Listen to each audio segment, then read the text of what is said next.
धर्म स्नेही बंधुओं,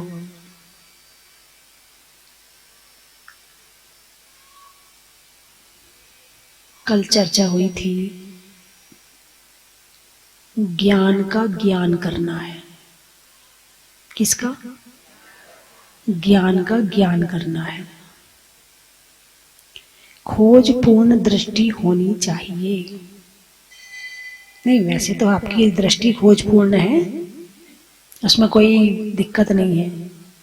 किसी की लड़की की सगाई हो रही हो, देखो फिर देखो कैसे खोज खोज के निकालते हैं। कितने में बात हुई, कितना दे रहे हैं, कितना ले रहे हैं, क्या कर रहे हैं, पूरी खोजपूर्ण दृष्टि होती है। अभी कोई और काम हो रहा हो तो खोज खोज के करेंगे और एक दूसरे को बता बता के करेंगे, वो तेरे लिए ऐसा कह रहा था, वो तेरे लिए ऐसा कह रहा था। मतलब ये सारी चीजों में तो बहुत एक्सपर्ट हो। यदि एक्सपर्ट नहीं हो तो खुद के लिए एक्सपर्ट नहीं हो। तो ज्ञान का ज्ञान करना है। तास ज्ञान का कारण स्वपर विवेक बखानो। कैसे होगा वो ज्ञान?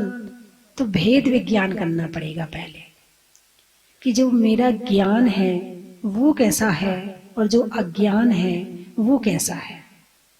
दोनों में अंतर जानना पड़ेगा। जब तक अंतर नहीं जानोगे तब तक ज्ञान का ज्ञान होने वाला नहीं है। स्व और पर शब्द तो बोलते ना, स्वपर भेद विज्ञान, है ना। स्व यानी मैं, स्व शब्द से परिचित होना। स्वातंत्र, स्वतंत्र। हमारा देश कैसा है? स्वतंत्र है। तो स्वतंत्र शब्द का अर्थ क्या हुआ? फ्री। फ्री हुआ ना। इंग्लिश में क्या कहोगे? फ्री। तो हम सब फ्री हैं क्या? हमारे ऊपर कोई कंट्रोल नहीं है क्या? कंट्रोल है। क्या कंट्रोल है? तो फिर स्वतंत्र कैसे? जब कंट्रोल है तो स्वतंत्र कैसे हुए? तो हमारे देश पर हमारा शासन है, हमारे देश में हमारा संविधान चलता है। किसी दूसरे देश का संविधान नहीं चलता है। जब अंग्रेज आए थे तो हमारे देश पर अंग्रेजों का संविधान चलता था, तो हम कहते थे हम परतंत्र हैं। तंत्र यानी शासन। हम क्या कहते थे? हम परतंत्र हैं। आज हम क्या कहते हैं? हम स्वतंत्र हैं। स्वतंत्र शब्द का मतलब उच्छृंखल नहीं होना। उच्छृंखल होना अलग चीज है और स्वतंत्र होना अलग चीज है। स्वतंत्र होने में मैं भी जी रहा हूं, तू भी जी रहा है। मैं तुझे बाधा नहीं पहुंचाऊंगा, तू मुझे बाधा मत पहुंचा। ये है स्वतंत्र। लेकिन उच्छृंखल में हम स्वतंत्र देश के स्वतंत्र नागरिक हैं। हम चाहे जो करें, हमें कोई मना नहीं करने वाला। हम कैसे कपड़े पहने, हम कैसा कुछ भी करें, कुछ भी लगाएं, कुछ भी खाएं, कोई नहीं रोक टोक करेगा हमें। हम स्वतंत्र हैं। ये उच्छृंखलता है और ये दूसरों से ज्यादा खुद के लिए दुखदाई है। Might is right. जो मैं हूं ना वही सही है, बाकी सब गलत है। ऐसा विचार करके जो जीवन जीता है वो अपने जीवन में बहुत बड़ी गलती करता है। यानी रोक टोक एक शब्द है ना अपने यहाँ, हमें रोक टोक मत लगाओ। जब तक तुम्हें रोक टोक लगाने वाले हैं तब तक तुम्हारा जीवन बढ़िया है। जिस दिन तुम्हारे पास से रोक टोक वाले हट जाएंगे उस दिन तुम्हारा जीवन नीचे जाना शुरू हो जाएगा। जो रोक टोक लगाता है ना वो तुम्हें दुश्मन लगते हैं। लगते कि नहीं लगते? जब देखो तब टोकते रहते, कहाँ जा रहे, कहाँ आ रहे, क्या कर रहे, ऐसे मत करो, इसको ऐसे करो, इसको ऐसे मत कहा करो, ऐसे नहीं बोला करो, ऐसे मत पहना करो, ये मत किया करो, वो मत किया करो। गुस्सा आता है ना, है ना। बच्चों को गुस्सा आता, मम्मी कहती बेटा उस दोस्त के पास में मत जाना, बहुत गुस्सा आता है बच्चों को। लेकिन जब तक तुम्हारे पास में रोक टोक करने वाले हैं ये तुम्हारा सुरक्षा कवच है।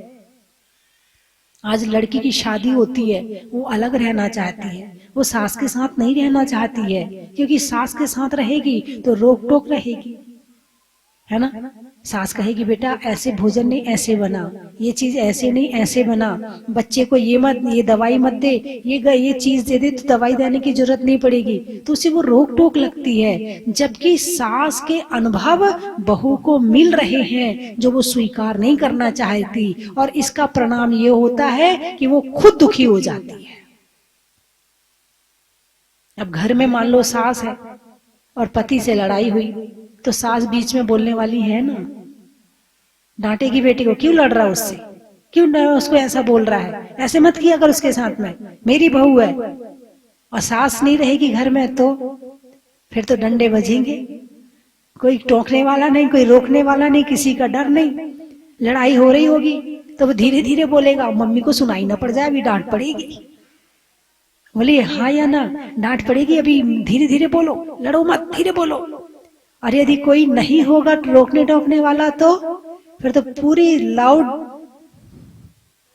फुल साउंड, कोई टोकने वाला नहीं है और कोई रोकने वाला नहीं है। ये बहुत बड़ा सुरक्षा कवच है तुम्हारा, जो तुम्हारे लिए रोक टोक करता है। जो तुम्हारा भला चाहता है ना वो ही रोकेगा, और जो तुम्हारा दुश्मन होगा ना, करो और करो, तुम्हें और बिगाड़ेगा और बिगाड़ेगा। और जो तुम्हारा भला चाहेगा वो तुम्हें रोकेगा।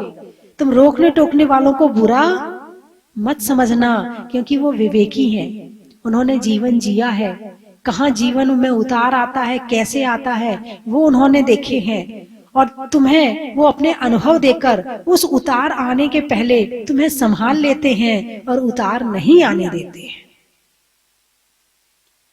दुकान पर बेटा बैठा है, पिताजी कहते बेटा ये चीज ऐसे नहीं ऐसे कर, ये काम ऐसे नहीं ऐसे कर।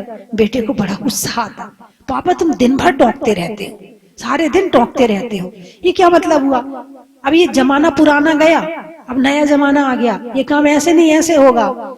जब गड़बड़ हो जाती है, पापा तुम ठीक कह रहे थे। क्या कहता है, पापा तुम ठीक कह रहे थे। क्योंकि जमाना कितना भी नया आ जाए, काम तो सब पुराने ही है।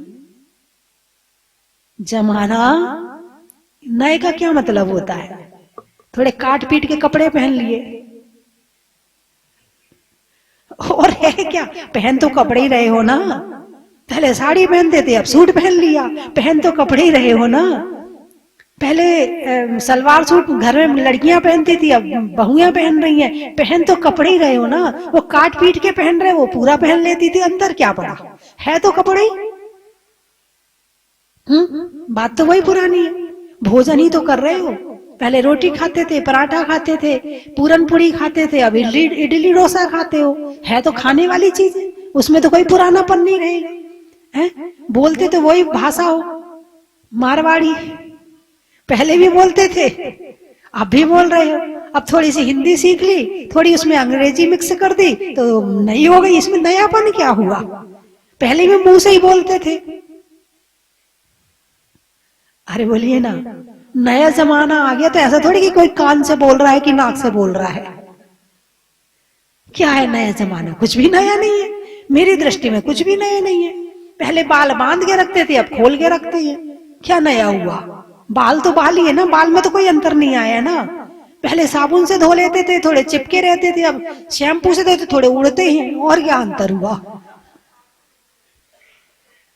क्या नए का क्या मतलब होता है, कुछ भी नया नहीं है। और बस ये बात है कि उस नए नए नए फैशन के कारण से दिमाग जरूर हमारा डाइवर्ट हो गया। जो दिमाग धर्म में लगता था वो अब बालों में लग गया, सजने संवरने में लग गया, वो दूसरी तरफ में चला गया, समय कट गया, विचार दूसरे आ गए, जो सही जगह लगने वाले थे वो दूसरी जगह लगने लगे। अंतर ये पड़ गया कि तुम्हारा समय खा गया ये नए जमाना कह करके, और ये तुम्हारे के परिवर्तन में तुम्हारा समय खत्म हो रहा है।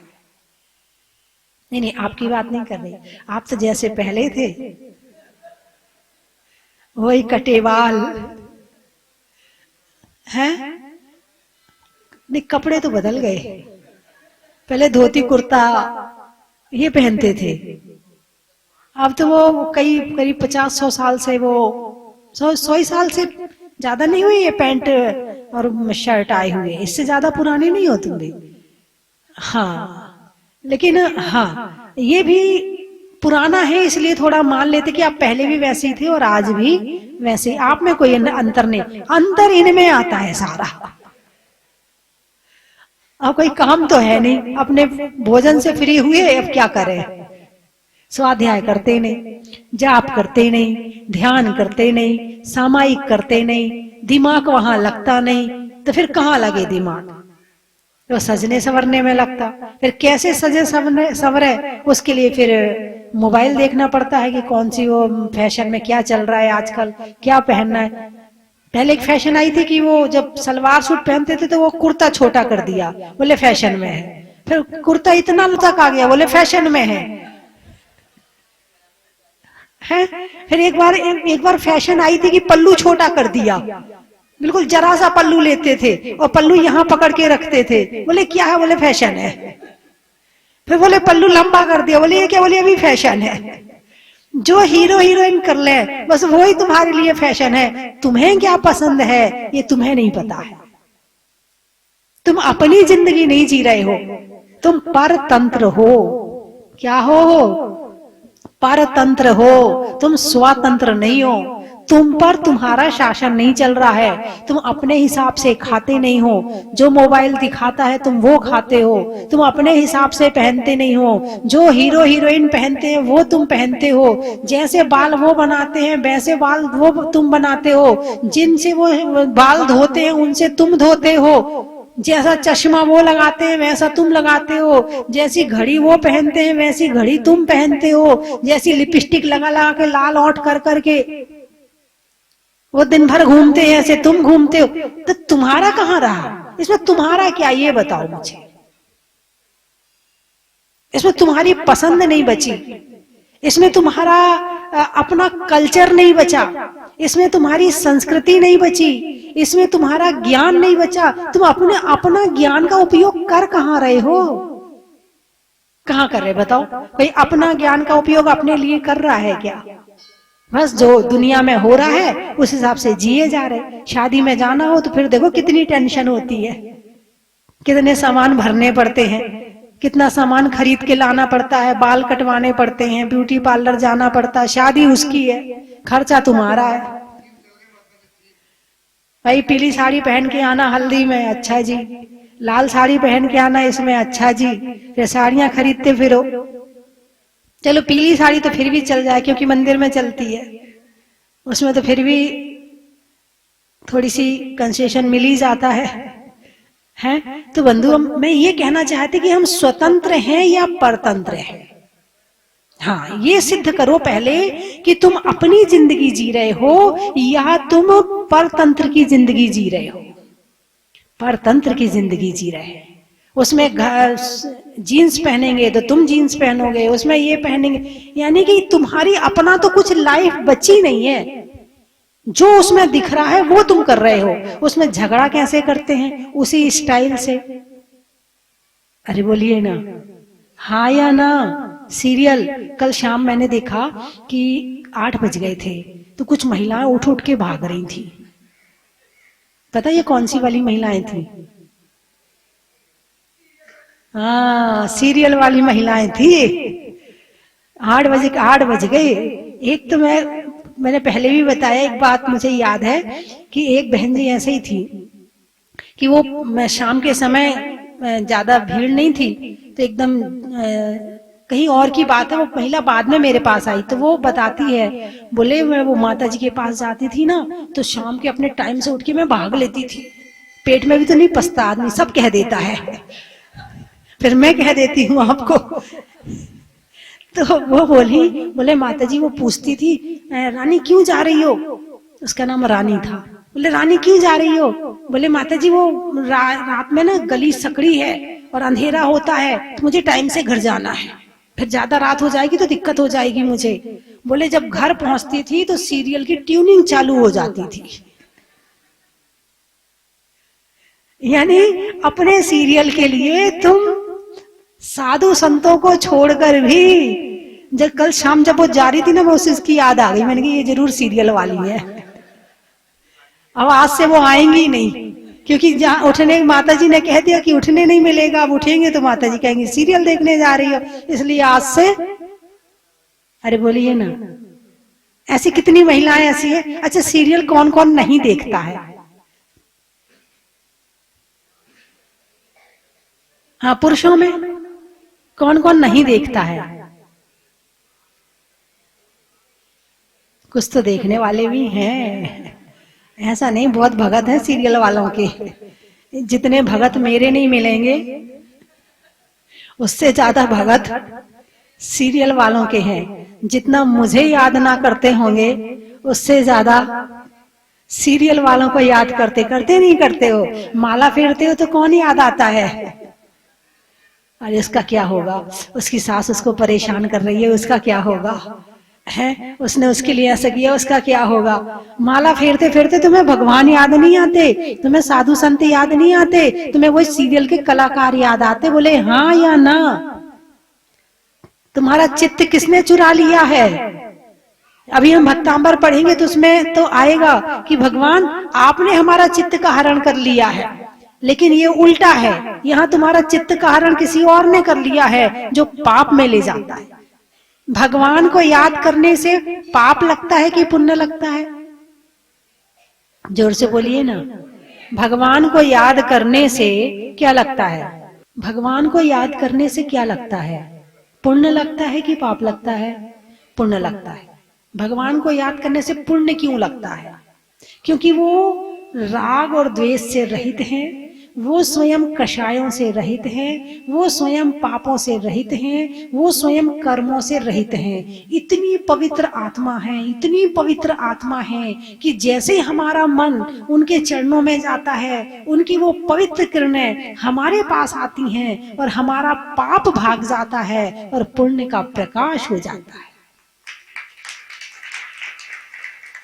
यानी अपना मन रूपी कनेक्शन जिससे जोड़ोगे, मन रूपी कनेक्शन जिससे जोड़ोगे, उसकी किरणें आनी शुरू हो जाती हैं। तो भगवान को याद करने से पाप का नाश और पुण्य का प्रकाश होता है। अच्छा, तो जो स्वयं पाप कर रहा है उसको याद करने से क्या होगा? पाप का बंध होगा कि पुण्य का बंध होगा? देख लो, सोच लो, क्या कर रहे हो? तास ज्ञान को कारण स्वपर विवेक बखानो। विवेक क्या कहा है? विवेक, विवेक क्या कहता है? विवेक किसे कहते हैं? जो हे उपादेय का ज्ञान करवाता है कि किसे याद करना है और किसे याद नहीं करना है, क्या सही है, क्या गलत है, क्या अच्छा है, क्या बुरा है, कैसे बोलना है, कैसे नहीं बोलना है, कैसे कपड़े पहनना है, कैसे नहीं पहनना है, क्या खाना है, क्या नहीं खाना है। इन सब का ज्ञान जिसके द्वारा होता है उसको कहते हैं विवेक। और विवेक जिसके पास में है उसके पास में संयम है, तप है, त्याग है, धर्म है। अब आपने कहा है कि भगवान को याद करने से पुण्य का बंध होता है और जो स्वयं पाप कर रहे हैं उनको याद करने से पाप का बंध होता है। आप माला लेकर बैठते हो, नमोकार मंत्र मुंह में चल रहा है और मन में आपके सीरियल के कलाकार चल रहे हैं, तो आप किसका बंध कर रहे हो? फिर बाद में ये होता, अरे वो इतना धर्म करते हैं फिर भी उनके साथ ऐसा हो गया, अरे वो इतना करते हैं फिर भी उनके साथ ऐसा हो गया। वो करते क्या थे ये तो देखो। माला उनसे फिरती नहीं थी, दिखता था कि माला फेर रहे, है ना। माला भावों से फेरना और माला ऊपर से फेरना, दोनों में अंतर है। धर्मात्मा दिखना और धर्मात्मा होना, दोनों में अंतर है। ऐसा हो सकता है कि धर्मात्मा दिख रहा है और धर्मात्मा ना हो, ऐसा हो सकता कि नहीं हो सकता। अब माला लेके बैठा है और दिमाग में कुछ और चल रहा है, तो क्या कर रहा है वो? क्या कर रहा है बोलिए? भाई आपके हिसाब से तो वो बहुत पुण्य कर रहा है, लेकिन मन से, मन, वचन और काय 3 चीज है। शरीर कहाँ है? मंदिर में। वचन क्या कर रहा है? नमोकार मंत्र पढ़ रहा है। मन क्या कर रहा है? पापियों को याद कर रहा है। ठीक है, तो वचन का 5%, शरीर का 5%, आप मंदिर में बैठे हो 5% फल, आपका वचन नमोकार मंत्र बोल रहा है 5% फल, और 90% मिलता है मन का, जिसे आप छोड़ देते हैं, जिससे आप करते नहीं हैं। अब 10% में कितना काम हो? 90% मिलना था किससे? मन से, और उससे नहीं किया। माँ की शरीर से भी कर लिया, मंदिर भी हो आए, दर्शन भी कर लिए, माला भी फेर ली, हो सकता पूजा भी हो गई हो, और जिसको करवाना था, किसको करवाना था? मन को, और वो ही रह गया। माला फेरत जुग गया। बोलिए, याद नहीं है? बचपन में पढ़ा था, माला फेरत जुग गया, गया ना मन का, और मन का डाल दे, और मन का फेर। मन का यानी जो मोती का दाना होता ना, उसको मन का बोलते हैं। तो मन का डाल दे, और मन का फेर। जिसने मन का फेर लिया, उसकी माला पूरी हो गई। और केवल माला ही में है, सोने की माला, मेरी सोने की माला, मेरी चांदी की माला, मेरी पन्ने की माला। अरे ये माला से नहीं होगा, इससे होगा। इसको फिर आने बैठे थे और इसको छोड़ दिया। बोलिए हाँ या ना? माला बनाई सोने की, किसकी? सोने की। है तो उसमें काठ, लेकिन मैं सोना कर देती, क्योंकि आजकल के लोगों को काठ पसंद नहीं है, सोना पसंद है। माला बनाई सोने की, जामे डाला सूत, और माला बिचारी क्या करे, जपने वाला कपूत। लो, अपने लिए तालियां बजा ली।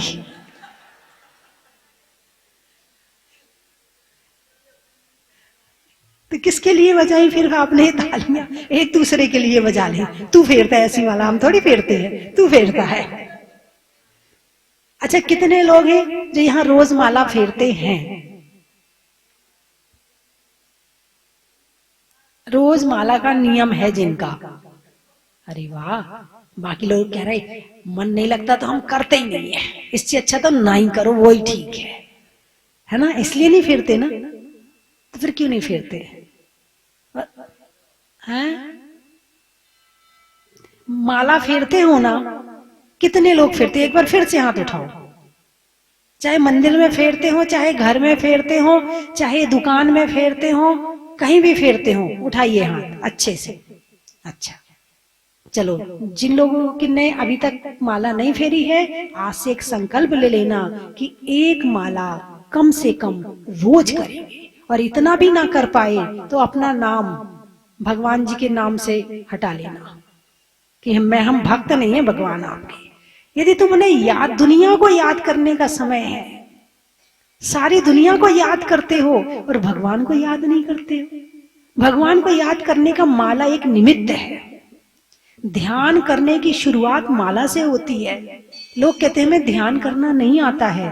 ध्यान की शुरुआत कहाँ से होती है? माला से होती है। जब कहते हैं नमो अरिहंताड़म, तो अरिहंत भगवान याद आने चाहिए। नमो सिद्धाड़म, सिद्ध भगवान याद आने चाहिए। नमो आर्याणम, आचार्य परमेष्ठी। नमो वज्राणम, उपाध्याय परमेष्ठी। और नमो लोय सब क्षण, खूब सारे साधुओं की तस्वीर दिखनी चाहिए। और फिर ऐसी जाप करो बैठकर, आपके जितनी चिंता, जितनी डिप्रेशन, जितनी दिमाग संबंधी बीमारियां हैं, सब ठीक हो जाएगी। एक माला जिसने कर ली, गारंटी है कि उसको डिप्रेशन नहीं होगा। आप शुरुआत करो तो सही, अटैच हो तो सही, सारी दुनिया से अटैच हो, और नहीं हो तो केवल भगवान से अटैच नहीं हो।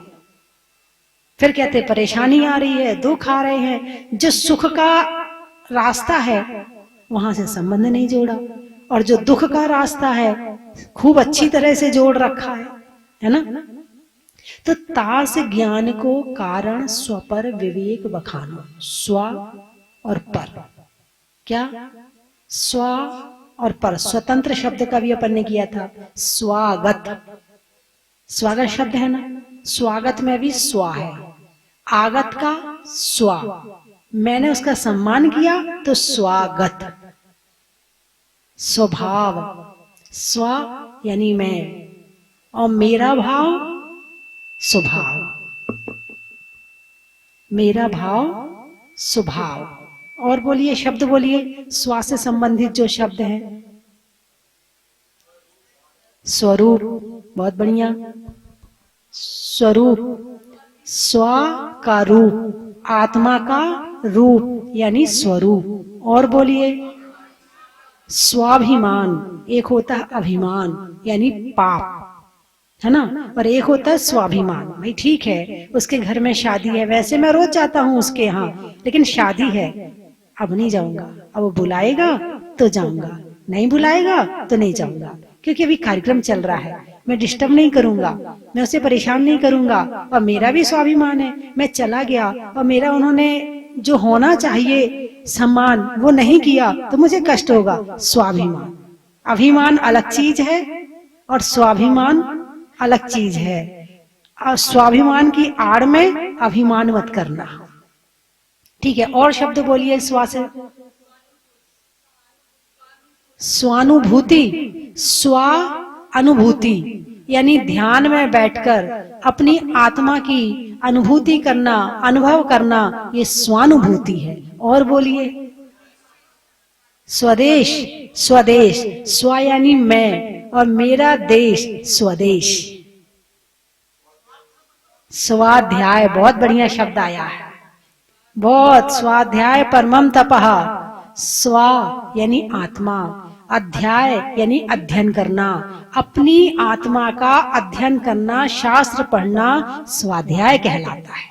और बोलिए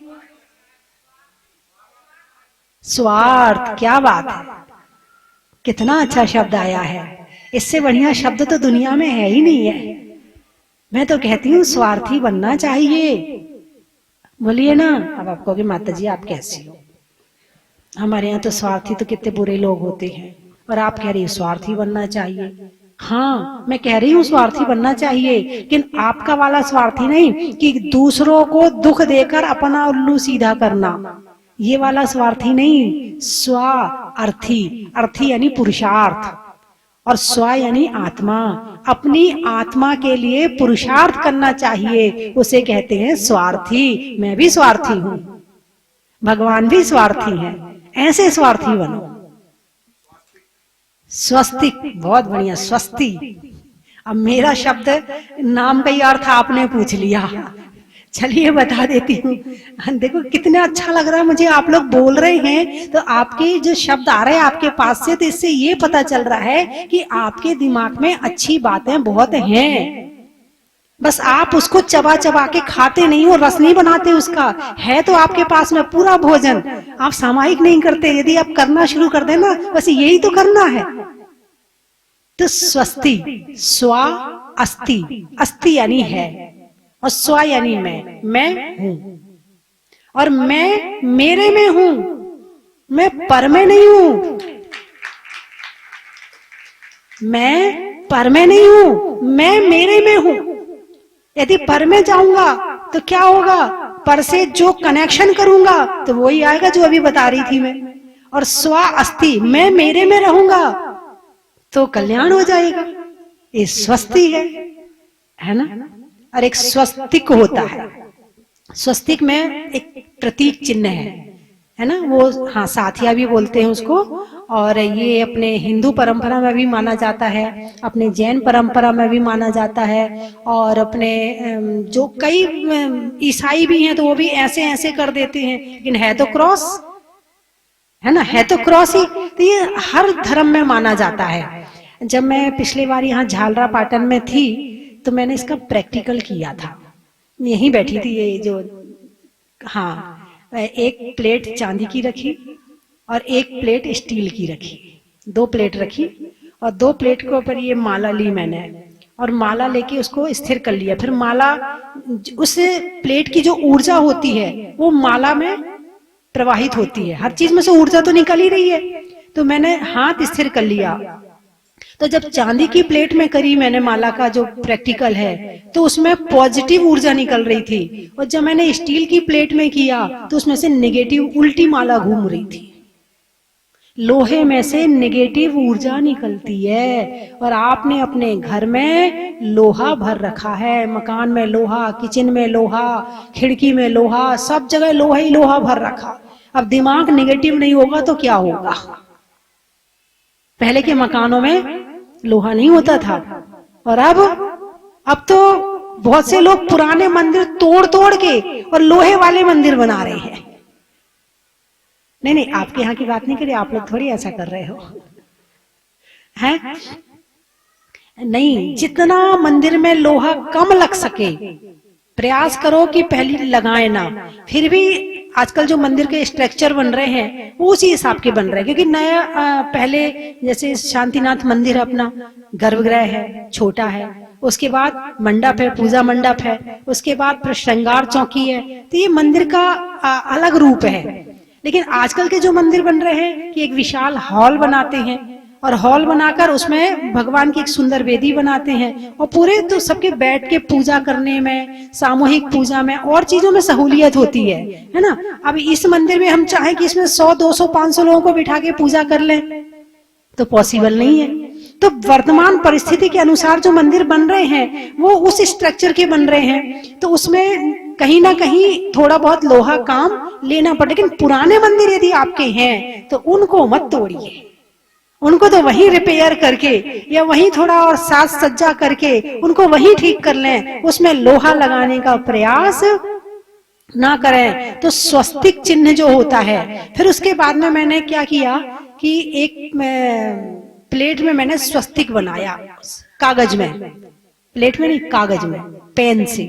एक में सीधा स्वस्तिक बनाया और एक में उल्टा स्वस्तिक बनाया, 2 स्वस्तिक बनाए। फिर मैंने जब सीधे स्वस्तिक में जो जैसा होता है का प्रैक्टिकल किया तो उसमें से ऊर्जा सही निकल रही थी, और जब मैंने उल्टे स्वस्तिक में किया तो उसमें से ऊर्जा नेगेटिव निकल रही थी। स्वस्तिक यानी आपके घर के बाहर यदि स्वस्तिक बना है घर के बाहर, तो वो स्वस्तिक आपके बाहर की नेगेटिव ऊर्जा को बाहर कर देता है, और जो पॉजिटिव ऊर्जा है उसे अंदर खींच लेता है। और यदि केसर से स्वस्तिक बनाया जाए तो उसका प्रभाव 100 गुना हो जाता है। तो स्वस्तिक एक अपने आप में प्रतीक चिन्ह है, स्वास्तिक। तो उसमें 4 लाइनें होती हैं, 4 दिशाओं में होती हैं, है ना। तो 4 लाइनें 4 दिशाओं में, ये 4 गति का प्रतीक है। और जो फिर ऊपर वाली लाइन है वो ये कहती है अब 3 दिशा में घूम लिया, अब ये ऊपर वाली लाइन कह रही यहां से निकल के सीधे जो ऊपर चंद्रमा बना होता है मोक्ष में जाना है। ये स्वस्तिक है, इसलिए इसको कहते हैं स्वास्तिक। जो अपने में भेजने का काम करे उसे कहते हैं स्वास्तिक। और बोलिए शब्द स्वाद। क्या बात है, ये तो बड़ा है। अपने में आदा, यदि आदा यानी आत्मा, प्राकृत में आदा शब्द का मतलब होता है आत्मा, है ना। तो स्व आदा, अपने आत्मा में आने वाले अनुभव को स्वादा कहते हैं। लेकिन जो बाहर के विषयों से जो आ रहा है, भोजन से आता, क्या आता है, क्या आता है, जो रस आ रहा है उसे कहते हैं स्वाद। तुम्ही को तो आ रहा, तुमने खाया, स्वाद तुम्ही को तो आया, सामने वाले को तो नहीं आया ना, स्वा को ही तो आया ना। तुम रसगुल्ला खाओगे, स्वाद तुम्हें आएगा। बजाने में बीन का, ध्यान में लीन का, और होने में स्वाधीन का बड़ा ही महत्व है। जप करने में मंत्र का, मंदिर में यंत्र का, और जीवन होने में स्वतंत्र का बड़ा ही महत्व है। नदी में नाव का, शरीर में पांव का, और हमारी अपनी आत्मा के स्वभाव का बड़ा ही महत्व है। रिश्तों में अपने का, रिश्तों में माला में जपने का, और रात्रि को देखने में अच्छे वाले स्वप्नों का बड़ा ही महत्व है। ट्रेन में वो करवाते ना तुम लोग रिजर्वेशन, ट्रेन में बर्थ का, घर में अर्थ का, और बनने में होने में अपनी आत्मा के स्वार्थ का बड़ा ही महत्व है। बच्चों में मस्ती का, नाव में कश्ती का, और माता जी में स्वस्ति का, बीज में बोने का, कमरे में कोने का, और आप सबके खुश होने का। सर्वप्रथम माता जी के चरणों में बंदामी और चुलक जी के चरणों में मैं शामी करते हुए अपनी बात यहाँ रखना चाहता हूँ। माता जी, मैं पहली बार इस धर्म क्षेत्र में आया हूँ और माता जी मुझे आके ऐसा लगता है जैसे आपने मैं स्वर्ग पे आ गया हूँ। माता जी, मैं वीर प्रभु से ही कामना करता हूँ कि जब तक मेरी जिंदगी रहे, जब तक मेरा स्वास्थ्य अच्छा रहे, मैं हर समय आता रहूं, आपका आप आशीर्वाद दे सकूं। मुझे ऐसी प्रेरणा दीजिए माता जी, मुझे ऐसी प्रेरणा दीजिए माता जी, मैं सारे परिवार सारे लोगों को लगे एक धर्म लाभ दे सकूं, बस यही मेरी कामना है। इसी भावना के साथ में माता जी के चरणों में एक बार पुनः वंदामि वंदामि वंदामि वंदामि माता जी।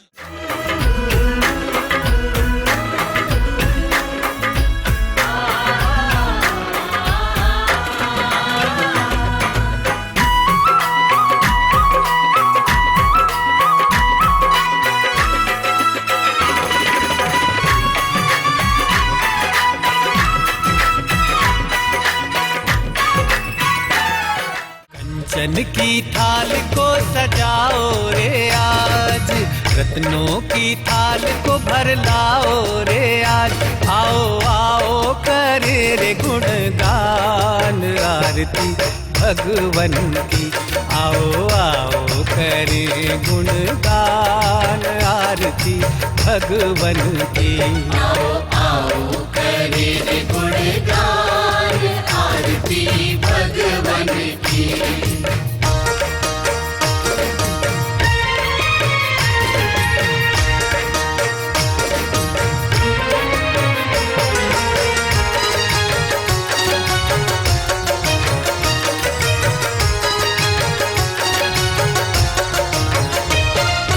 पिता सुमित्र के राज दुलारे, माँ पद्मा जी के नैनों के तारे। पिता सुमित्र के राज दुलारे, माँ पद्मा जी के नैनों के तारे।